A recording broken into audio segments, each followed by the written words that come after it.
കുറച്ചു കാലങ്ങൾക്ക് മുൻപ് തമ്പി എന്ന പേരോടുകൂടി ഒരു ബാലൻ ജീവിച്ചിരുന്നു. ഒരു ദിവസം തൻ്റെ നാട്ടിലുള്ള ഒരു തെരുവിൽ അവൻ കളിച്ചുകൊണ്ടിരിക്കുമ്പോൾ ദയാപൂർണനായ ഒരു മനുഷ്യൻ ആ വഴി കടന്നു വരുവാൻ ഇടയായി. അദ്ദേഹം തമ്പിയെ കണ്ട് സ്നേഹപൂർവം കുറേ സംഭാഷിച്ചു. അനന്തരം ആ ബാലനോട്, "തമ്പി, നിനക്ക് യേശുവിനെക്കുറിച്ച് അറിയാമോ?" എന്ന് ചോദിച്ചു. അതിനു മറുപടിയായി തമ്പി, "ഇല്ല, ഞാൻ അദ്ദേഹത്തെ അറിയുകയില്ല. അദ്ദേഹം ആരാണ്?" എന്ന് ചോദിച്ചു. അപ്പോൾ ആ സുവിശേഷകൻ അനേകം വർഷങ്ങൾക്ക് മുൻപ് യേശു ഒരു പുൽത്തൊട്ടിയിൽ ജാതനായതു മുതലുള്ള ചരിത്രം ആ ബാലനോട് വിവരിച്ചു പറയുവാൻ തുടങ്ങി. യേശു അത്ര ദരിദ്രമായ അവസ്ഥയിലേക്ക് താണിറങ്ങി വന്നുവെങ്കിലും അവൻ്റെ ജനനത്തിങ്കൽ സ്വർഗീയ മാലാഖമാർ പാടി ആനന്ദിച്ചതും ദൂരദേശത്തുനിന്ന് വിദ്വാൻമാർ വന്ന് അവനെ നമസ്കരിച്ചതും ആ സുവിശേഷകൻ പറഞ്ഞുകൊടുത്തു. ഈ കാര്യമെല്ലാം തമ്പി വളരെ താൽപ്പര്യപൂർവം ശ്രദ്ധിച്ചു. അതവൻ്റെ ഹൃദയത്തെ ആഴമായി സ്പർശിക്കുകയും ചെയ്തു. എന്തെന്നാൽ വീടില്ലാതെ തണുപ്പും വിശപ്പും സഹിച്ചുള്ള ജീവിതം എങ്ങനെയുള്ളതെന്ന് ആ ബാലൻ സ്വന്തം ജീവിതത്തിൽ അനുഭവിച്ചറിഞ്ഞിട്ടുള്ളവനായിരുന്നു. തുടർന്ന് ഈ ബാലസ്നേഹിതനെ യേശുവിൻ്റെ ജീവിത മാഹാത്മ്യം അദ്ദേഹം വർണ്ണിച്ചു കേൾപ്പിച്ചു. യേശു യാതൊരു വിധത്തിലും തെറ്റായതോ ചീത്തയായിട്ടുള്ളതോ ആയ കാര്യങ്ങൾ പ്രവർത്തിച്ചിട്ടില്ല എന്നുള്ള വസ്തുത കേട്ടപ്പോൾ തമ്പി വാസ്തവത്തിൽ ആശ്ചര്യപ്പെട്ടുപോയി. യേശു ദൈവത്തിൻ്റെ ഏകപുത്രനാണെന്നും അദ്ദേഹം തമ്പിയെ പറഞ്ഞു മനസ്സിലാക്കി. നമ്മുടെ പാപങ്ങൾ വഹിച്ചുകൊണ്ട് നമുക്ക് വേണ്ടി ക്രൂശിന്മേൽ മരിക്കുന്നതിനായി യേശുവിനെ നൽകുവാൻ തക്കവണ്ണം ദൈവം ലോകത്തെ സ്നേഹിച്ചുവെന്നും സുവിശേഷകൻ തമ്പിയോട് പറഞ്ഞു. അപ്പോൾ തമ്പി, യേശു അത്ര അത്ഭുതവാനായിരുന്നെങ്കിൽ ക്രൂശിലെ മരണത്തിനായി തന്നെത്താൻ ഏൽപ്പിച്ചു കൊടുത്തത് എന്തിന് എന്നന്വേഷിച്ചു. സകലത്തിന്മേലും അധികാരിയായിരുന്ന യേശു തൻ്റെ പിതാവിൻ്റെ കൽപ്പന അനുസരിച്ച് സർവ്വലോകത്തിൻ്റെയും പാപങ്ങൾക്കായിട്ടാണ് ക്രൂശിന്മേൽ തൂങ്ങി മരിച്ചത് എന്ന് ആ ദേവദാസൻ മറുപടി പറഞ്ഞു. ആ യേശുവിനെക്കുറിച്ച് ഇനിയും ധാരാളമായി തന്നോട് പറയണമെന്ന് തമ്പി ആവശ്യപ്പെട്ടു. അവർ ഇരുവരും കൂടി ഒരു മരത്തണലിൽ പോയി ഇരുന്ന ശേഷം സുവിശേഷകൻ ഇപ്രകാരം സംഭാഷണം തുടർന്നു. "ഇത് ദൈവത്തിൻ്റെ അത്ഭുതമാർന്ന സ്നേഹത്തെപ്പറ്റിയുള്ള കഥയാണ്. യേശു നമ്മെ വളരെയധികം സ്നേഹിക്കുന്നുണ്ട്. നമ്മുടെ ഒരു സഖിയായി തീരുവാൻ അവൻ ആഗ്രഹിക്കുകയും ചെയ്യുന്നു. എന്നാൽ സകല ആത്മാക്കളുടെയും ശത്രുവായി സാത്താൻ എന്ന പേരോടുകൂടി ഒരുവനുണ്ട്. ആരെ നശിപ്പിക്കേണ്ടു എന്ന് എപ്പോഴും അവൻ അന്വേഷിച്ചു നടക്കുകയാണ്. അവനെയാണ് വേദപുസ്തകത്തിൽ ചിലയിടത്ത് ആകാശത്തിലെ അന്ധകാര ശക്തിയുടെ അധിപതിയായവൻ എന്ന് പറഞ്ഞിരിക്കുന്നത്. ദൈവവചനം പറയുന്നത് കേൾക്കുക. നിങ്ങൾ ആരെ സേവിക്കും എന്ന് ഇന്ന് തിരഞ്ഞെടുത്തുകൊള്ളുവിൻ. ഇത്ര വലിയ രക്ഷ നാം ഗണ്യമാക്കാതെ പോയാൽ എങ്ങനെ തെറ്റിയൊഴിയും? എല്ലാവരും പാപം ചെയ്ത് ദൈവ തേജസ്സില്ലാത്തവരായി തീർന്നു." തമ്പി, സകലത്തെയും കാണുന്ന ദൈവത്തിൻ്റെ കണ്ണുകൾ നമ്മുടെ ഹൃദയത്തിലേക്ക് നോക്കുമ്പോൾ അവിടെ കാണുന്ന കാര്യങ്ങൾ നാം തന്നെ ശരിയായി ഒന്ന് കാണുകയാണെങ്കിൽ നാം പരിഭ്രമിച്ചു പോകുമെന്ന് മാത്രമല്ല, അവൻ്റെ മുൻപാകെ തീർച്ചയായും ലജ്ജിച്ചു പോകുകയും ചെയ്യേണ്ടി വരും. നാം പൂർണ്ണരായി അവനെപ്പോലെ ആയിത്തീരുന്നതിനാണ് ദൈവം നമ്മെ സൃഷ്ടിച്ചത്. ഈ ചിത്രത്തിൽ നാം കാണുന്നത് ദൈവത്തിൻ്റെ സർവ്വവ്യാപകമായ കണ്ണത്രേ. നാം ചെയ്യുന്നതൊക്കെയും അവൻ കാണുന്നു, പറയുന്നതൊക്കെയും അവൻ കേൾക്കുന്നു. തമ്പി, ചിലപ്പോഴൊക്കെ നാം മറ്റുള്ളവരെക്കുറിച്ച് സ്നേഹമില്ലാതെ നിന്ദ്യമായി ചിന്തിച്ചു പോയിട്ടില്ലയോ? മാത്രമല്ല, അവരെക്കാൾ നാം മികച്ചവരാണ് എന്ന് ഭാവിച്ചിട്ടില്ലയോ? അതിനത്രേ നിഗളമെന്നും സ്വാർത്ഥതയെന്നും പറയുന്നത്. ഈ നീച നിഗള സ്വഭാവത്തെ കുറിക്കുന്ന ഒരു മയിലിനെ അത്രേ ഈ ചിത്രത്തിൽ നാം കാണുന്നത്. തമ്പി, തെറ്റാണെന്നും ചെയ്യരുതാത്തതാണെന്നും അറിഞ്ഞുകൊണ്ട് തന്നെ പലപ്പോഴും നാം നമ്മെ തന്നെ മറന്ന് അങ്ങനെയുള്ള പല കാര്യങ്ങൾ പ്രവർത്തിച്ച് കുഴപ്പത്തിൽ അവസാനിച്ചിട്ടില്ലയോ? അങ്ങനെയുള്ള പാപമത്രേ ഈ ചിത്രത്തിലെ മർക്കടമുഷ്ടിയായ കോലാടിൻ്റെ സ്വഭാവത്തിൽ നാം വീക്ഷിക്കുന്നത്. ഭക്ഷണ കാര്യത്തിലും മറ്റു പല കാര്യങ്ങൾ ചെയ്യുന്നതിലും യാതൊരു നിയന്ത്രണവും ക്രമവുമില്ലാതെ നാം പ്രവർത്തിക്കാറില്ലേ? ആ പാപ സ്വഭാവത്തെയാണ് ഈ പന്നിയുടെ ചിത്രം ഉദാഹരിക്കുന്നത്. തമ്പി, അശുദ്ധവും അശ്ലീലവുമായ കഥകളും വ്യർത്ഥ സംസാരങ്ങളും ശ്രദ്ധിക്കുന്നതിനും മറ്റുള്ളവരെക്കുറിച്ച് മോശമായ രീതിയിൽ സംസാരിക്കുന്നതിനും ചിലപ്പോഴൊക്കെ നമുക്ക് താല്പര്യം തോന്നിയിട്ടില്ലയോ? അതും പാപമാണ്. ഈ തവളയുടെ ചിത്രം ആ പാപത്തെ കുറിക്കുന്നു. അതുപോലെ അസൂയയും വഞ്ചനയും പലപ്പോഴും നമ്മിൽ പ്രത്യക്ഷപ്പെടാറുണ്ട് എന്ന് നാം സമ്മതിക്കുന്നത് വളരെ പ്രയാസമാണ്. എങ്കിലും അത് വിഷം നിറഞ്ഞ പാമ്പിൻ്റെ സ്വഭാവം പോലെയാണ്. മറ്റുള്ളവർ നമ്മെ ഏതെങ്കിലും വിധത്തിൽ ഉപദ്രവിച്ചാൽ ദേഷ്യപ്പെട്ട് വളരെ ക്രൂരമായി അവരോട് പ്രതികാരം ചെയ്യുന്നതിന് നാം പരീക്ഷിക്കപ്പെടാറില്ലേ? ഈ ചിത്രത്തിൽ കാണുന്ന കടുവയുടെ സ്വഭാവവും മനുഷ്യരിൽ സ്ഥിതി ചെയ്യുന്ന കോപവും പ്രതികാര മനോഭാവവും ഒന്നു തന്നെ. മാത്രമല്ല തമ്പി, ചിലപ്പോഴൊക്കെ നാം അലസരായി അനുസരിപ്പാൻ മനസ്സില്ലാത്തവരായി തീർന്നിട്ടില്ലയോ? നമ്മുടെ ജോലികൾ കഴിവിനനുസരിച്ച് ഏറ്റവും ഭംഗിയായി ചെയ്യാതിരുന്നിട്ടുള്ള ആ സന്ദർഭങ്ങളെപ്പറ്റി ഈ ആമയുടെ ചിത്രം നമ്മെ ഓർമ്മിപ്പിക്കുന്നു. ഇത്രയുമെല്ലാം കേട്ടുകഴിഞ്ഞപ്പോൾ തമ്പി സങ്കടത്തോടു കൂടി, ഈ പാപങ്ങളെല്ലാം എൻ്റെ ഹൃദയത്തിൽ കുടികൊള്ളുന്നവയാണല്ലോ, അവയിൽ നിന്ന് രക്ഷ പ്രാപിപ്പാൻ ഞാൻ എന്തു ചെയ്യേണ്ടു എന്ന് വിങ്ങി വിങ്ങി ചോദിച്ചു. സുവിശേഷകൻ തുടർന്നു, ഈ പാപങ്ങളെല്ലാം നമ്മുടെ ഹൃദയങ്ങളിൽ കുടികൊള്ളുമ്പോൾ സാത്താൻ നമ്മുടെ ഹൃദയങ്ങളെ ഭരിക്കുന്നു. അവൻ നമ്മിലുള്ളിടത്തോളം കാലം യഥാർത്ഥമായ സന്തോഷവും സമാധാനവും നമുക്ക് ലഭിക്കുകയില്ല. എന്നാൽ സ്വർഗസ്ഥനായ നമ്മുടെ പിതാവ് ഇതെല്ലാം വീക്ഷിച്ചുകൊണ്ടിരിക്കുകയാണ്. ഈ ചിത്രത്തിൽ നീ കാണുന്ന ദൈവദൂതൻ ദൈവത്തിൻ്റെ കൃപയെ പ്രതിനിധീകരിക്കുന്നു. നീ ദൈവവചനം കേൾക്കണമെന്നത്രേ അവൻ ആഗ്രഹിക്കുന്നത്.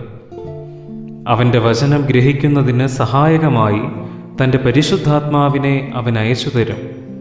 അവനത്രേ നമ്മുടെ ഹൃദയങ്ങളെ രൂപാന്തരപ്പെടുത്തി നമ്മെ ദൈവീക വഴികളിൽ നടത്തുന്നത്. തമ്പി, നമ്മുടെ ജീവിതയാത്രയിലെ മാർഗദർശിയായ പരിശുദ്ധാത്മാവിനെ ദൃഷ്ടാന്തീകരിക്കുന്നതിനായിട്ടത്രേ ഈ പ്രാവിൻ്റെ ചിത്രം. ഈ പരിശുദ്ധാത്മാവിൽ കൂടി ദൈവം നിന്നെ ഭരിക്കുവാൻ തുടങ്ങുമ്പോൾ അത്ഭുതാവഹമായ ഒരു പുതിയ അനുഭവം നിനക്കുണ്ടാകുന്നു. കർത്താവായ യേശുക്രിസ്തുവിൻ്റെ രക്തത്താൽ കഴുകൽ പ്രാപിച്ച് പുതുഹൃദയമായി നിന്റെ ഹൃദയം രൂപാന്തരപ്പെടുന്നതത്രേ ആ അനുഭവം. തമ്പി, നിന്റെ പാപങ്ങളെക്കുറിച്ച് അനുതപിച്ച് ഏറ്റുപറഞ്ഞ്, ദൈവമേ, കർത്താവായ യേശുക്രിസ്തുവിൽ കൂടി എൻ്റെ പാപങ്ങളെ എന്നോട് ക്ഷമിക്കണമേ എന്ന് പ്രാർത്ഥിക്കുക. അപ്പോൾ ദൈവം നിന്റെ ഹൃദയത്തെ പുതുതാക്കി തീർക്കും. ഇപ്പോൾ തന്നെ നീ അങ്ങനെ പ്രാർത്ഥിക്കുമോ? ഇത്രയും കേട്ടുകഴിഞ്ഞപ്പോൾ തമ്പി വിനയത്തോടുകൂടി ഏങ്ങലടിച്ചുകൊണ്ട് അവൻ്റെ പാപങ്ങളെ ഏറ്റുപറഞ്ഞ് പ്രാർത്ഥിച്ചു. യേശുക്രിസ്തു നിമിത്തം എൻ്റെ പാപങ്ങളെ ക്ഷമിച്ച് എൻ്റെ ഹൃദയത്തെ വെടിപ്പാക്കണമേ എന്നവൻ ദൈവത്തോട് അപേക്ഷിച്ചു. അതിനുശേഷം തമ്പി തൻ്റെ തല ഉയർത്തി കണ്ണുനീർ വാർത്തുകൊണ്ട് അവൻ്റെ ഹൃദയത്തിലുണ്ടായിരുന്ന ഭാവവ്യത്യാസവും പുതിയ അനുഭവവും അവനു തന്നെ മനസ്സിലാക്കുവാൻ പാടില്ലാത്തവണ്ണം അത്ഭുതകരമായിട്ടുള്ളതാണെന്ന് പറഞ്ഞു കേൾപ്പിച്ചു. കുഞ്ഞെ, അതാണ് യേശു തരുന്ന ദിവ്യ സമാധാനമെന്ന് ആ സുവിശേഷകൻ അവന് പറഞ്ഞു കൊടുത്തു. ദയാപൂർണനായ ഒരു ദൈവദൂതനെ പോലെ നമ്മുടെ കർത്താവിൻ്റെ ദിവ്യകൃപ നിന്നെ ചുറ്റിപ്പറ്റി നിൽക്കുകയായിരുന്നു. അങ്ങനെയാണ് പരിശുദ്ധാത്മാവ് നിന്റെ ഹൃദയത്തോട് വാദിച്ചുകൊണ്ടിരുന്നത്. യേശു നിന്റെ ഹൃദയത്തിൽ വരികയും പരിശുദ്ധാത്മാവിൻ്റെ ദിവ്യപ്രകാശത്താൽ നിന്റെ ഹൃദയം നിറയപ്പെടുകയും ചെയ്തപ്പോൾ മുതൽ നിഗളം, അശുദ്ധി, ഈർഷ്യ, കോപം, പ്രതികാരേച്ഛ തുടങ്ങിയ പാപങ്ങൾ നിന്റെ ഹൃദയത്തിൽ നിന്ന് പുറന്തള്ളപ്പെട്ടു പോയി. തന്നിൽ സംഭവിച്ച അത്ഭുതം എന്തെന്ന് ഗ്രഹിപ്പാൻ കഴിവില്ലാതെ നിൽക്കുന്ന തമ്പിയോട് ആ ദൈവദാസൻ ഇങ്ങനെ പറഞ്ഞു: കുഞ്ഞേ, യേശു നമ്മുടെ പാപങ്ങൾക്കു വേണ്ടി മരിച്ചു എന്ന് പറഞ്ഞത് നീ ഓർക്കുന്നില്ലയോ? ദൈവവചനമായ ഈ ശ്രേഷ്ഠ ഗ്രന്ഥത്തിൽ നാം ഇപ്രകാരം വായിക്കുന്നു: കണ്ടാലും ഞാൻ വാതിൽക്കൽ നിന്ന് മുട്ടുന്നു. ആരെങ്കിലും എൻ്റെ ശബ്ദം കേട്ട് വാതിൽ തുറന്നാൽ ഞാൻ അവൻ്റെ അടുക്കൽ ചെന്ന് അവനോടും അവൻ എന്നോടും കൂടെ അത്താഴം കഴിക്കും. തമ്പി, നിന്റെ ഹൃദയം ഒരു വാതിൽ മാത്രമുള്ള ഒരു മുറി പോലെയാകുന്നു. ആ മുറിയിൽ നീ അനേകം മ്ലേച്ഛ പാപങ്ങൾ നിറച്ച് പൂട്ടിയിട്ടിരിക്കുകയായിരുന്നുവല്ലോ.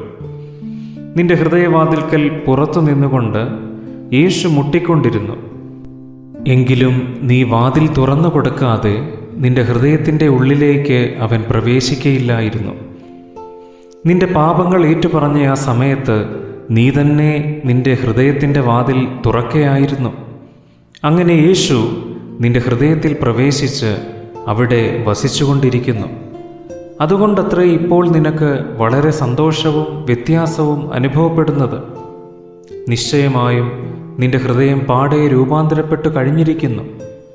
നിന്റെ ഹൃദയത്തെ അശുദ്ധവും ഹീനവുമാക്കി തീർത്ത പാപങ്ങളെല്ലാം പുറന്തള്ളപ്പെട്ടുപോയി. ഇപ്പോൾ ദൈവത്തിൻ്റെ പരിശുദ്ധാത്മാവ് നിന്റെ ഹൃദയത്തിൽ പ്രവേശിച്ചിരിക്കുന്നു. മറ്റുള്ളവരോട് ദയയില്ലാതെയും നിന്ദ്യമായും വർത്തിച്ചിരുന്ന നിനക്ക് ഇനിയും അവരെ സ്നേഹിപ്പാനും സഹായിപ്പാനും കഴിയും. സകലവും സൂക്ഷിച്ചു കണ്ടുകൊണ്ടിരുന്ന ദൈവത്തിൻ്റെ കണ്ണ് ഇപ്പോഴും നിന്റെ മേലുണ്ട്. നിന്റെ പാപഹൃദയത്തെ രക്ഷിപ്പാനായി സ്നേഹത്തോടും ആകാംക്ഷയോടും നോക്കിക്കൊണ്ടിരിക്കുന്ന ആ കണ്ണ് ഇപ്പോൾ നിന്നെ ആത്മാക്കളുടെ ശത്രുവായ പിശാചിൻ്റെ തീയമ്പുകളിൽ നിന്ന് തീക്ഷ്ണതയോടുകൂടി കാക്കുകയത്രേ ചെയ്യുന്നത്. തമ്പി, കർത്താവായ യേശു ഇപ്പോൾ നിന്റെ ഹൃദയത്തിൽ വസിക്കുകയാണല്ലോ. ഇത് അത്ഭുതം തന്നെയല്ലേ? നീ ദൈവത്തെ അനുസരിച്ചതിൻ്റെ ഫലമായി നിന്റെ ഹൃദയത്തിനുള്ളിൽ പാർക്കുവാൻ യേശു ഇഷ്ടപ്പെടുന്നു. അവൻ വളരെ ദയയും വിശ്വസ്തതയുമുള്ളവനത്രേ. നിന്റെ നിത്യസ്നേഹിതനും സഖിയുമായിരിക്കാൻ അവൻ ആഗ്രഹിക്കുന്നു. നിന്റെ സന്തോഷത്തിൻ്റെ പങ്കനുഭവിപ്പാനും അതുപോലെ തന്നെ നിന്റെ വിഷമങ്ങളും ദുഃഖങ്ങളും നിന്നോട് കൂടിയും നിനക്കു വേണ്ടിയും വഹിപ്പാനും അവൻ അതിയായി താൽപ്പര്യപ്പെടുന്നു. പരിശുദ്ധാത്മ സന്തോഷത്താലും സമാധാനത്താലും നിറയപ്പെട്ട നിന്റെ ഹൃദയത്തിൽ യേശുക്രിസ്തു വസിക്കുന്നത് എത്ര അത്ഭുതമാർന്ന അനുഭവമാണ്. ദൈവം നമ്മുടെ സ്വർഗീയ പിതാവാകുന്നു. അവൻ്റെ പുത്രനായ യേശുക്രിസ്തു നമ്മുടെ രക്ഷിതാവുമത്രേ. നാമോ യേശുവിനോട് കൂടി അവകാശികളുമാകുന്നു. ദൈവത്തിനു വേണ്ടി നമ്മുടെ മുൻപിലുള്ള ഓട്ടം സ്ഥിരതയോടുകൂടി ഓടുകയാണെങ്കിൽ സകല സ്വർഗീയ അനുഗ്രഹങ്ങളും നമുക്ക് അവകാശപ്പെടുത്താം. ദൈവം തന്നെ സ്നേഹിക്കുന്നവർക്കൊരുക്കിയിട്ടുള്ളത് കണ്ണു കണ്ടിട്ടില്ല, ചെവി കേട്ടിട്ടില്ല, ഒരു മനുഷ്യൻ്റെയും ഹൃദയത്തിൽ തോന്നിയിട്ടുമില്ല. കുഞ്ഞെ, നീ യേശുവിനെ നിന്റെ രക്ഷിതാവായി സ്വീകരിച്ച് പുതുഹൃദയം പ്രാപിച്ചിരിക്കുന്നതിനാൽ ഇപ്പോൾ നീ ഒരു യഥാർത്ഥ ക്രിസ്ത്യാനിയായി തീർന്നിരിക്കുന്നു. നിന്റെ ശരീരത്തെ ആരോഗ്യകരമായി സൂക്ഷിക്കുന്നതിന് ദിവസം പ്രതി ഭക്ഷണം കഴിക്കേണ്ടത് ആവശ്യമായിരിക്കുന്നത് പോലെ തന്നെ ഒരു ക്രിസ്ത്യാനിയായി വളർന്നുകൊണ്ടിരിക്കേണ്ടതിന് നിന്റെ ഹൃദയത്തെ ദിവസം പ്രതി പോഷിപ്പിക്കേണ്ടതാണ്. നിന്റെ ആത്മാവിൻ്റെ ജീവനും വളർച്ചയ്ക്കും ആവശ്യമായിരിക്കുന്ന ആഹാരം ദൈവവചനമത്രേ. ആത്മീകമായി വളരുന്നതെങ്ങനെയെന്ന് വേദപുസ്തകത്തിൽ നിന്നും നാം പഠിക്കുന്നു. ദൈവം നിന്റെ സ്വർഗീയ പിതാവാണെന്ന് നിനക്കറിയാമല്ലോ. ആ പിതാവിനോട് സംസാരിക്കുന്നതത്രേ പ്രാർത്ഥന. നമ്മുടെ ലൗകിക പിതാക്കന്മാരോട് സംസാരിക്കുന്നത് പോലെ നമുക്ക് ദൈവത്തോടും സംസാരിക്കാം. നീ കഴിക്കുന്ന ഭക്ഷണം നിന്റെ ശരീരത്തെ പോഷിപ്പിക്കുന്നത് പോലെ തന്നെ നിന്റെ ഹൃദയത്തിൽ കുടികൊള്ളുന്ന ദൈവവചനം നിന്നെ ഒരു ക്രിസ്ത്യാനിയായി വളർത്തുകയും പാപത്തിൽ നിന്ന് സൂക്ഷിക്കുകയും ചെയ്യുന്നു. തമ്പി, ഒരു പ്രത്യേക കാര്യം ഈ അവസരത്തിൽ ഓർമ്മിപ്പിക്കട്ടെ. ദൈവം നിന്നെ എപ്പോഴും കാത്തു സൂക്ഷിച്ചുകൊണ്ടിരിക്കുന്നത് പോലെ തന്നെ ശത്രുവായ സാത്താൻ നിന്നെ വശീകരിച്ച് പാപത്തിൽ വീഴിക്കുന്നതിനായി സർവദാ തക്കം നോക്കിയിരിക്കുകയാണ്. യേശു നിന്നെ സ്നേഹിക്കുന്ന പ്രകാരം ലോകത്തിലുള്ള സകല കുഞ്ഞുങ്ങളെയും സ്നേഹിക്കുകയും ചെയ്യുന്നു. തമ്പി, സാത്താൻ നിന്നെ പരീക്ഷിച്ച് പാപത്തിൽ അകപ്പെടുത്തുവാൻ സർവദാ ശ്രമിക്കുന്നുണ്ടെന്ന് പറഞ്ഞത് നീ ഓർക്കുന്നില്ലയോ? അതുകൊണ്ട് ക്രിസ്ത്യാനിയായി വളർന്നു വരുന്നതിന് എന്തു ചെയ്യണമെന്നുള്ളത് നീ ഇപ്പോൾ അറിഞ്ഞുകൊള്ളുക. നീ മുടക്കം കൂടാതെ ദൈവവചനം വായിക്കുകയും പ്രാർത്ഥിക്കുകയും ചെയ്യേണ്ടത് ആവശ്യമാണ്. ദൈവവചനത്തിന് നമ്മുടെ ഹൃദയത്തിൽ ഇടം കുറയുകയും ദൈവത്തോടുള്ള ബന്ധം അയഞ്ഞകലുകയും ചെയ്യുമ്പോഴാണ് പിശാച് നമ്മെ പരീക്ഷിക്കുവാനായി അടുക്കുന്നത്. കോപിക്കുന്നതിനും അസൂയപ്പെടുന്നതിനും ദുഷിക്കുന്നതിനും അശുദ്ധമായ കാര്യങ്ങൾ ചിന്തിക്കുന്നതിനും അശ്ലീലമായവ കേൾക്കുന്നതിനും സാത്താൻ നമ്മെ പ്രേരിപ്പിക്കുന്നു. മാത്രമല്ല, നമ്മുടെ ജീവിതത്തിൽ സൂക്ഷ്മതയും കൂർമ്മതയും ഇല്ലാത്തവരാക്കി നമ്മെ തീർക്കുകയും ചെയ്തേക്കാം. അങ്ങനെ അവൻ്റെ പരീക്ഷയ്ക്ക് നാം കീഴ്പ്പെട്ടു കൊടുത്താൽ ഈ പാപങ്ങൾ മാത്രമല്ല, മറ്റനേകം പാപങ്ങളും നമ്മുടെ ഹൃദയത്തിലും ജീവിതത്തിലും കടന്നുകൂടും.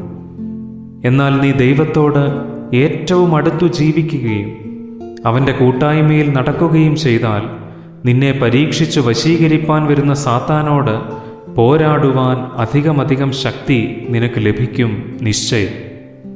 തമ്പി, ദൈവത്തിൻ്റെ സർവായുധവർഗം ഉപയോഗിച്ച് സാത്താനെ ജയിക്കുവാൻ നമുക്ക് സാധിക്കും. ക്രിസ്തീയ ജീവിതം ഒരു യുദ്ധം പോലെയാണ്. നമ്മുടെ അരയ്ക്കു സത്യം കെട്ടിയും നീതി എന്ന കവചം ധരിച്ചും സമാധാന സുവിശേഷത്തിനായുള്ള ഒരുക്കം കാലിനു ചെരുപ്പാക്കിയും കൊണ്ടത്രേ അവനോട് നാം യുദ്ധം ചെയ്യേണ്ടത്. ഇത് വായിക്കുന്ന പ്രിയ സ്നേഹിത, യേശു തമ്പിക്കു വേണ്ടി മരിച്ചതുപോലെ തന്നെ നിങ്ങൾക്കു വേണ്ടിയും മരിച്ചു. അവൻ നിങ്ങളെ സ്നേഹിക്കുകയും നിങ്ങൾ അവൻ്റെ അടുക്കലേക്ക് വരേണമെന്ന് താൽപ്പര്യമായി ആഗ്രഹിക്കുകയും ചെയ്യുന്നു. ദിനംതോറും തമ്പി ദൈവത്തോടും അവൻ്റെ പുത്രനായ യേശു ക്രിസ്തുവിനോടും കൂടെ ജീവിച്ച് അധികമധികം സന്തോഷവും സമാധാനവും അനുഭവിക്കുന്നു. ദൈവം അവനെ എത്രമാത്രം സ്നേഹിക്കുന്നു എന്നും നാം ഓരോരുത്തരും ദൈവമക്കളായി തീരേണ്ടതിന് ദൈവം മനുഷ്യവർഗത്തിനു വേണ്ടി എന്തു വിലയാണ് വാസ്തവത്തിൽ കൊടുക്കേണ്ടി വന്നതെന്നും അവനിപ്പോൾ മനസ്സിലാക്കുന്നു. ക്രൂരമനുഷ്യരാൽ ക്രൂശിൽ തറയ്ക്കപ്പെട്ട് യേശു നമുക്ക് വേണ്ടി അതിഭയങ്കരമായ വേദന അനുഭവിച്ചു. അവന് ക്രൂശിൽ നിന്നും ഇറങ്ങിപ്പോരാമായിരുന്നു. എങ്കിലും ഈ ലോകത്തിലുള്ള എല്ലാ ആൺകുട്ടികൾക്കും പെൺകുട്ടികൾക്കും പുരുഷന്മാർക്കും സ്ത്രീകൾക്കുമായി തന്നെ യാഗമായി അവൻ ഏൽപ്പിച്ചു കൊടുത്തു. മരിച്ചടക്കപ്പെട്ട ശേഷം 3-ാം ദിവസം അവൻ മരിച്ചവരുടെ ഇടയിൽ നിന്നും ഉയിർത്തെഴുന്നേറ്റു. പാപത്തിൻ്റെയും മരണത്തിൻ്റെയും നരകത്തിൻ്റെയും മേൽ അവൻ ജയവീരനായി തീർന്നു. യേശു ഇന്ന് നിങ്ങളുടെ ഹൃദയവാതിൽക്കൽ നിന്ന് മുട്ടുന്നു. തമ്പിയുടെ ഹൃദയത്തിൽ പ്രവേശിച്ച് അവനെ രൂപാന്തരപ്പെടുത്തിയതുപോലെ നിങ്ങളിലും പ്രവേശിച്ച് അത്ഭുതകരമായി നിങ്ങളെ രൂപാന്തരപ്പെടുത്തുവാൻ അവൻ ആഗ്രഹിക്കുന്നുണ്ട്. അതിനായി അവനെ ക്ഷണിക്കുന്നതിനുള്ള ദിവസം ഇന്നു തന്നെ.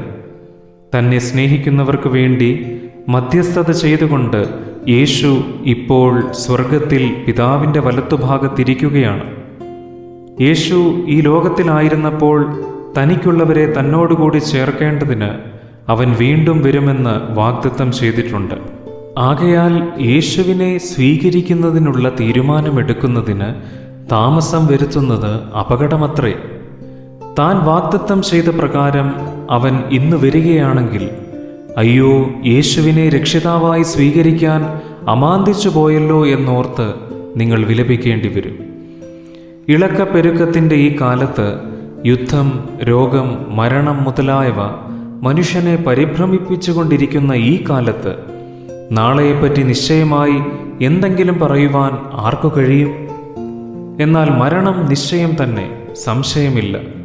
നിങ്ങൾ ക്രിസ്തുവിനെ കൂടാതെ മരിക്കുകയാണെങ്കിൽ എന്നേക്കുമായി നഷ്ടപ്പെട്ടവനായി പോകും, എന്നേക്കുമായി അവനിൽ നിന്നും അകറ്റപ്പെടുകയും ചെയ്യും.